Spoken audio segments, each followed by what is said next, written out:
φωτιάς. Η μεγαλύτερη απειλή για το έθνος της φωτιάς είναι απλώς ένα παιδί. Αυτό το παιδί, θείε, αυτό έκανε όλα αυτά. Δεν θα τον υποτιμήσω ξανά. Ξεθάψτε το πλοίο και ακολουθήστε τους. Μόλις τελειώσετε.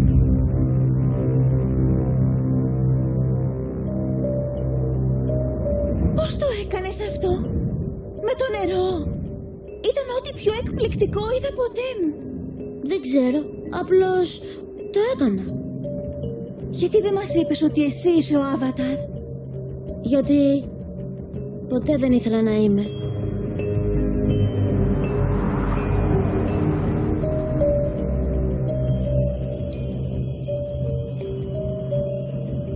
Όμως, Αγκ, ο κόσμος περιμένει να επιστρέψει ο Άβαταρ και να σταματήσει επιτέλους αυτό το πόλεμο. Και πώς θα το κάνω αυτό?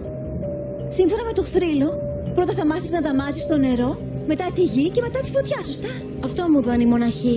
Λοιπόν, αν πάμε στο Βόρειο Πόλο, θα μάθεις να δαμάζεις το νερό. Θα το μάθουμε μαζί.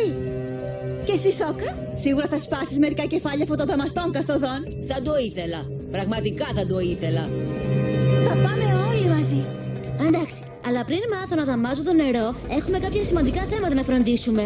Εδώ και εδώ. Τι είναι εκεί? Εδώ θα πάμε βόλτα με λάμα. Μετά εδώ κάτω θα κάνουμε σέρφινγκ πάνω σε γιγάντια ψάρια. Και μετά εδώ πίσω θα υπεύσουμε μαϊμούδες. Δεν τους αρέσει να τις υπεύουν, αλλά έχει πλάκα.